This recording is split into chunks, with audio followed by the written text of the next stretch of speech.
¿Qué onda, banda de 3GB? Aquí estamos en esta ocasión con una entrevista especial del juego Recon Breakpoint, este título de Ubisoft que ya debió haberse estrenado ya, porque bueno, no estoy seguro cuándo va a salir esta entrevista, pero ya debería estar disponible para el PlayStation 4, Xbox One, la PC y futuro Stadia también. El día de hoy estamos con Joe Gingras, que es Head of Game Design Realization de Recon Breakpoint. Thank you, Joe, for being here with us and giving us a little bit of your time. It's a pleasure. All right. First of all, please tell us what Breakpoint is about, because it's kind of a sequel to Wildlands in a sense, just gameplay-wise. Yeah. It's kind of a continuation. Yeah. Tell us about Breakpoint. So it's a continuation in the sense where you're still playing Nomad. Mm-hmm. You still have parts of your team that you had back in Wildlands, but you're sent on this new mission on this island. Something happened. Communication got lost with the archipelago of Aroa, where a big tech company established a world 2.0 and something went wrong. So you're sent there with your troops, and as you get to the island, your helicopter crashes for some reason. Yeah. And that you can't explain at the moment. And you're alone to find out what happened. And so this is how it's different. You start alone, without resources, without information, and you have to figure out what happened. And the world is harsher, more hostile, and now there's also drones in the equation. Okay. So all of this is new. Yeah, a lot about the future tech we saw in early Ghost Recon games, right? Yeah. So you mentioned about being stranded in this island. You guys made a lot of emphasis in the first trailer, in the reveal of the game, about survival. Yes. How are you guys introducing this element? Is this a hardcore survival game, or what kind of game is it? Balancing the game. So implementing this survival mechanic. And because the initial intention was to deliver this experience where the player would feel the weight of the situation, would feel how harsh it really is to be a spec op in the wild. We did that by doing a lot of research with the special force operators that we work with, asking them how it is really, how do they evolve in the world like that, and how do they work about having wounds and having to heal themselves and having to eat and drink and all of that, and to, I guess, spare their resources and energy as they're going about to do their missions. And so this mechanic, at first when we started implementing it in the game, felt really, I guess, hardcore. And then we started dialing it back into balancing it into an experience where you feel it, it's there, but it's not hindering you. It's not keeping you from having this great military shooter action that you're after playing a Ghost Recon game. I'm intrigued because are there any plans to include that kind of hardcore intensity on their survival? Because I know many players like those type of experiences. Yes, the simulation. I mean, maybe it could be an optional thing to do in the game. I mean, it's options. I mean, you can probably have a harsher experience already just by dialing up your difficulty level. Okay. But I would say that the mechanics that are in place right now, there's no plans that I know of to go further in that. But it's a good proposition. All right. One of the first things I've noticed while playing the game was the change in the gear system. Now it almost feels sort of like an RPG, looter shooter kind of thing. It reminds me a little bit about another Ubisoft game, The Division, because you are always checking your gear level and all that stuff. I feel that it's kind of weird in a Ghost Recon game because the last experience, Wildlands, was a really open-ended experience. You can go anywhere. You don't have to worry about gear level and all that stuff. You rely on your skill all the time. How are you guys implementing? What is the design idea behind introducing the gear level system? This is probably a better question to bring about the good answer.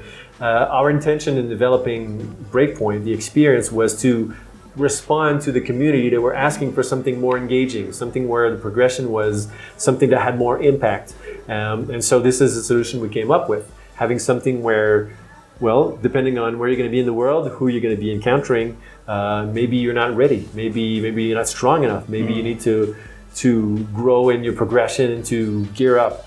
And so this is essentially the mindset behind what you have now in this new progression system. It was not based on inspiration from other games or trying to copy anything. It was just the answer to the community saying, hey, you guys asked for this. This is our answer. The game has a PvP mode, right? Yes. How does the gear level and your skill level influences the PvP modes? Are all the players scaled back to be in the same playing field, or does my gear make any significant advantage in the matches? So your progression is exactly what you get when you get in PvP, and then when you do the matchmaking, there's some sort of adjustment, but it's very tiny. So the investment that you made in the game, whether playing the campaign or doing faction missions or playing PvP, because this is also adding to your experience and gear level and general level. So this has a direct impact with your experience, because you're going to play with your material, your guns, what you like, with your optics, with your gear, and yeah, this is. I mean, to me, this new shared progression is probably the greatest breakthrough that we have for the brand at this moment. The fact that, I'm trying to answer properly, because I feel like your question probably goes a little deeper than what I told you already. I'm asking because some people worry that in a competitive mode, some players are going to have some advantages. Yes. Because they found a really cool weapon, a really effective weapon, and they can't beat them because they have really nice gear. Yes, there's a bit of a leveling that happens, but you're playing with the gear that you have unlocked. So for example, me personally, I love the Scorpion Evo 3. This is my favorite weapon. And it's an SMG. You say, man, you're playing Ghost Recon, come on, you should play with assault rifles and everything, but it's my favorite weapon. And this is what I get to play with in the PvP, and I love it. Because I'm so comfortable with it. Yeah, talking about that, because of the level system in the gear, can I just try to marry one of my guns and keep it as long as I want, or do I have to constantly be changing weapons just to try them out because of the gear level? That's a really good question, because I went through this. I was like, man, I love this gun, but I feel like it's hindering my progression, because I hold on to it, and I can't upgrade my gear level because of that.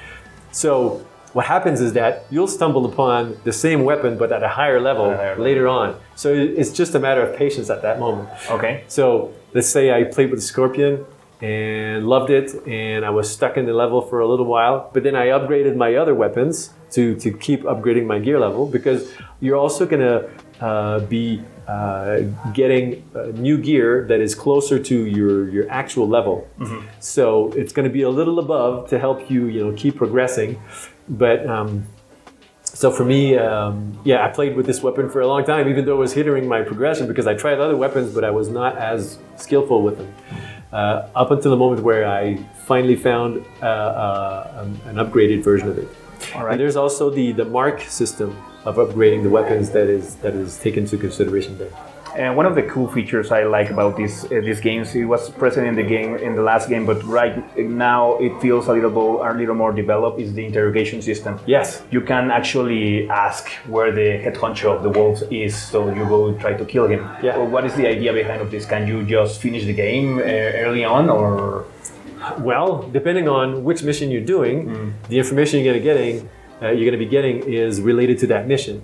So yes, you can go around in the world and find people and interrogate them, but it's going to be related to the mission that's ongoing. One thing that I do like is the fact that you have dialogue options. You can choose how you talk to the people that you're interrogating. Yeah. And that I like a lot. It adds a lot of flavor to how you define your nomad, right? Yeah. I was curious about something else. You guys have this gear system, are sort of like RPG progression system, but you can still kill people with headshots. Why did you choose to do that? Legacy. This is Ghost Recon. You have to be able to kill people with one shots at the head. So if I'm skilled enough, I can go to the last stronghold and just if I'm a god at this game, basically, can I finish the game with my low level gear if I'm really good enough? I guess you could. I guess you could. I mean, to me, I find this is so essential that we keep this, because in real life, this is how it goes down, right? Mm-hmm. I mean, people are going to they have protections, they have things that are going to make it hard for you to take them down. And the headshot is still the way to go about it. But I feel like dealing with the drones is going to be quite an issue, because there's no headshot for the drones. Yeah, no. So perhaps there you're going to have quite a challenge if you keep your character at a very low level. Yeah. What was your intention behind the new classes? We all know Ghost Recon is kind of a squad-based yes. game. So are you guys trying to improve team-based gameplay, or what are you guys trying to do with these classes? This was another answer to a community request. Mm-hmm. I mean, we saw the emergence of how people kind of defined classes and then stuck to their classes and tried to make those classes evolve, but there was not a lot to evolve to Wildlands. Mm-hmm. So now we have this class system that has objectives, has challenges for you to upgrade in those classes, and so you can basically refine your specialization as an operator in different fields. And the fact that we have items, that we have special skills for all of these different classes also makes it so much more appealing for the players to play in this complementary way.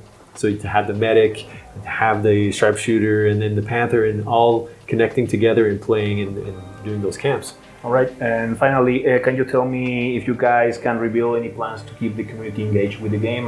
What are your plans with DLC, with new missions, or whatever are your plans for the future of this game? So year one, there's three big releases, and in every one of those, there's going to be more campaign, more narrative. There's going to be more faction missions. There's going to be raids. There's going to be more PvP content. There's so much coming. I'm sure the PR department can give you a lot of very fine details as to exactly what comes in those deliveries. But I mean, it's exciting to me, the simple fact that day one you start playing, you can get daily faction missions. This is just mind-blowing. There's going to be so much content coming your way. It's crazy. All right. Thank you, Joe, for your time. And banda, ya saben, Ghost Recon Breakpoint ya está disponible PlayStation 4, Xbox One y la PC. Así que pues continuamos con lo que siga o nos vemos en otra ocasión. Bye.